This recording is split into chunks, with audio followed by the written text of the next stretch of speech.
Токтогулда адам өлүмү менен коштолгон жол кырсыгы катталды. Өзгөчө Кырдаалдар министрлигинин маалыматына таянсак, авария Бишкек-Ош унаа жолунун 260-чакырымында болуп, анда Honda CR-V менен Mercedes-Benz Sprinter унаалар кагылышкан. Анын кесепетинен 65 жаштагы эркек киши каза болуп, 6 адам жабыркаган. Жерине 5 куткаруучу тартылып, каза болгон жаранды унаадан чыгарып, тез жардам кызматына өткөрүп беришкен. Ал эми жабыркагандар Токтогул райондук ооруканага жеткирилген. Алардын абалы оор деп бааланууда. Чүйдө май куюучу жай күйүп кетти. Маалыматты өзгөчө Кырдаалдар министрлигинен тастыкташты. Өрт кече 2 августта саат 11:30 чамасында Бишкек Нарын Торугарт унаа жолунун боюнда жайгашкан Кемин шаарындагы май куюучу жайга токтогон Mercedes-Benz унаасынан чыккан.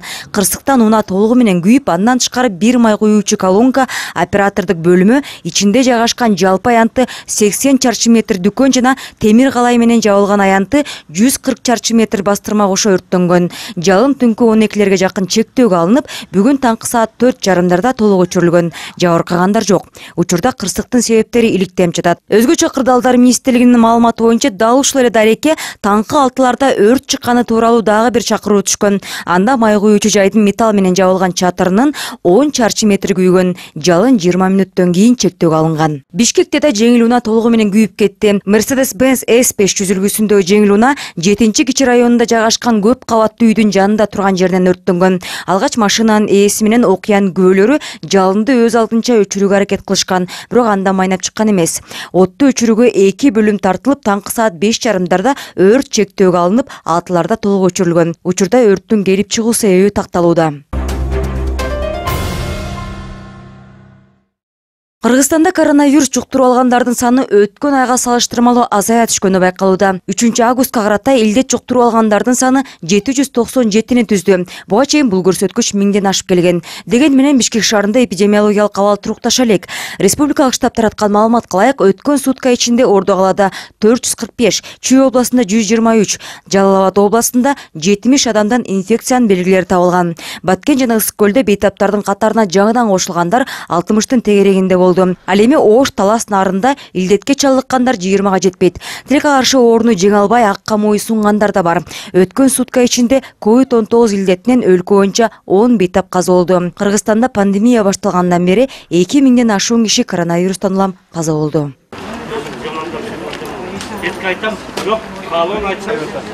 Кыргызстанда коронавируска каршы эмдөө кампаниясы уланууда. Бир күндө өлкө боюнча 18.000ден ашуун адам вакцина алганга жетишкен. Бул тууралуу республикалык штабтан билдиришти. Ийне алгандардын ичинен 16,5 миңдей киши биринчи дозасын, 1,5 миңдей болсо 2 дозасын тең алды. Учурда Кыргызстанда вакцинанын 2 дозасын тең алгандардын саны 118.000ден ашты. Ал эми 475 миңге жакын адам биринчи дозасы менен эмделген. Белгилүү болгондой, Кыргызстанда эмдөө 29 мартта башталган. Саламаттыкты сактоо жана социалдык өнүктүрүү министрлигинин медициналык жардамдарды уюштуруу жана коомдук саламаттыкты сактоо башкармалыгынын баш кадиси Гүлия Сутуева органын алмаштырган адамдарды коронавируска каршы милдеттүү түрдө эмдөөдөн өтүшү керек экенин бүгүн брифинг учурунда билдирди. Кыргызстанда бүгүнкү күндө 600га жакын, тактап айтканда 564 киши бүгүнкү күндө органдарын алмаштыруу боюнча учетто турат.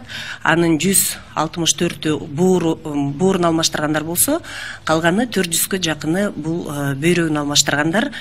Өзүңүздөргө белгилүү, бул органдарын алмаштырган бейтаптар же болбосо адамдар организмге жаңы орган коюлганда, организм ар бир баягы организмге келген коронавирус сыяктуу эле ошол өзүнө коюлган органга баягы сырттан келген агент катары иммунитет пайда кылып, аны организмден чыгарганга же болбосо өлтүргөнгө аракет кылат. Ошон үчүн буурун же болбосо бөйрөгүн же болбосо кайсы бир башка органдарын алмаштырган мезгилде сөзсүз түрдө ошол жанагы орусча айтканда чужеродный орган деп коет, ошого каршы организм иштеп чыккан антителаларды басаңдап туруш үчүн биз иммуносупрессор деген дарыларды беребиз. Ал эми ушундай иммуносупрессор дарыларын ичкен мезгилде сөзсүз бул адамдардын иммунитети башка адамдарга караганда ылдыйраак болору баарыбызга белгилүү. Ошондуктан ушундай мезгилде баягы башка эле элдер вакцинацияны эмдөөнү алыш керек болуп атса, мындай бөйрөгүн же болбосо боорун башка органдарын алмаштырган адамдар сөзсүз эмдөөдөн өтүш керек. Эми спорт жаңылыктарына кезек берсек, бүгүн кыргызстандык балбан Акжол Махмудов алтын медаль үчүн күрөшөт. Финалдык таймаштар Бишкек убактысы боюнча саат 15:15 башталып, спорт ишкыбоздар үчүн Ала Тоо аянтында түз эфир уюштурулат. Алгач 77 кг салмакка чейинки категориядагы коло медалдар үчүн 2 кармаш болот. Андан кийин 16:30 Акжол Махмудов килем үстүнө чыгат. Эске салсак, кечээ ал Тунис, Азербайжан жана Армениянын балбандарын жеңип, финалга чыккан. Эми финалда венгриялык Тамаш Лёренс менен күч сынашат. Лёренс жарым финалда, ирандык чейрек финалда, япониялык, ал эми баштапкы этапта мароккалык спортчуларды уткан. Акжол Махмудов 22 жашта, эл аралык класстагы спорт чебери, Азия чемпиону жана Азия оюндарынын күмүш медалинин ээси.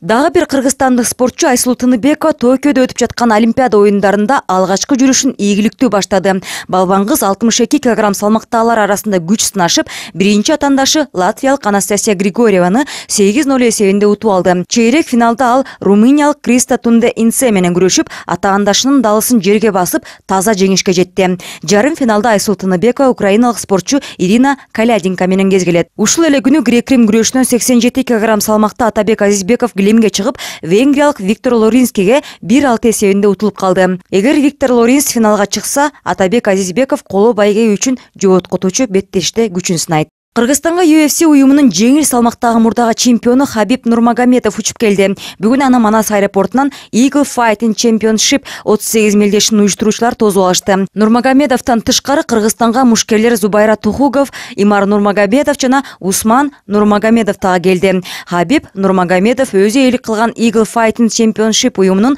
Чолпон Ата шаарындагы турнирине конок катары катышат. Мелдеш бүгүн кечке жук саат 17:00 башталат. Анда жалпысынан 19 беттеш өтөт. Анын соңунда кыргызстандык мушкер Бусурманкул Абдыбайыт уулу россиялык Нурслан Иманбаев менен чемпиондук кур үчүн мушташат.